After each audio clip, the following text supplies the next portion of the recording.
Hi, I am Dr. Kanika Sood Sharma, Director and Clinical Lead Radiation Oncology at Dharamshila Narayana Super Speciality Hospital. Today, we will be talking a little bit about radiation therapy. Question which is very frequently asked is, when is radiation required, how it is delivered, and what exactly is it doing inside the body? So radiation basically are high energy X-rays. It is a sort of an energy which is deposited in the cells. It is hitting the DNA of the cells onto which it has been targeted, leading to the cell death. तो जो tumour के sales हैं उनको हम radiation से hit करते हैं, उनका DNA डैमेज कर देते हैं ताकि वो ग्रो ना कर पाएँ और जहाँ भी वो हैं वहाँ पे उनकी डेथ हो जाए सेल्स की और वो धीरे धीरे सिकुड़ जाए वहाँ पे। रेडिएशन 2-3 अलग सिनेरियोज में रिक्वायर्ड होता है। कभी कभी हम सर्जरी से पहले रेडिएशन देते हैं एज अ प्री ऑप, ताकि हम ट्यूमर को श्रिंक कर पाएँ और सर्जन उसे कंफर्टेबली निकाल सके। सेकेंड सिनेरियो होता है जब सर्जरी हो चुकी होती है। ऐसी सिचुएशन में रेडिएशन इसलिए दिया जाता है ताकि ट्यूमर सेल्स दोबारा वापस लौटने आएँ, सो that the recurrence can be prevented. Third scenario होता है जब सर्जरी नहीं कर रहे हैं और केवल रेडिएशन से ही हमें ट्यूमर को कंट्रोल करना है, उसे हम कहते हैं रेडिकल रेडिएशन।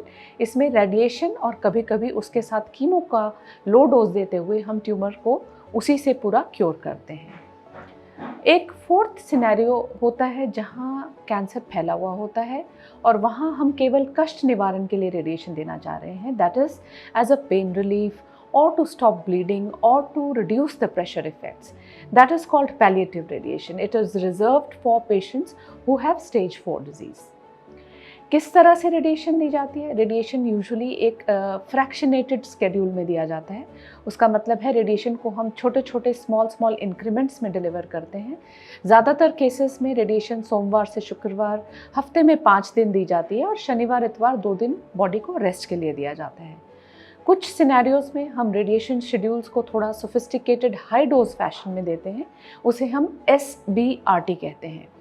SBRT में रेडिएशन का डोज अधिक होता है, इसलिए उसको हम रेगुलर फुल वीक में ना देते हुए हफ्ते में 2 या 3 दिन पर डिलीवर करते हैं और उसका शेड्यूल ज़्यादातर 1 या 1.5 हफ्ते का ही होता है। सर्जरी से पहले या सर्जरी के बाद की रेडिएशन 5 से 6 हफ्ते तक कंटिन्यू होती है और इन सभी रेडिएशंस में ये ध्यान दिया जाता है कि रेडिएशन केवल कैंसर से प्रभावित एरिया को दिया जाए और आसपास के एरिया को सुरक्षित रखा जाए। सो इसके लिए हम टेक्निक्स जैसे कि IMRT, IGRT का उपयोग करते हैं, so that the normal tissues और the organs which are sensitive to radiation are not getting the ill effects of treatment and some mild treatment effects which are perceived usually wean off over 5 to 6 weeks.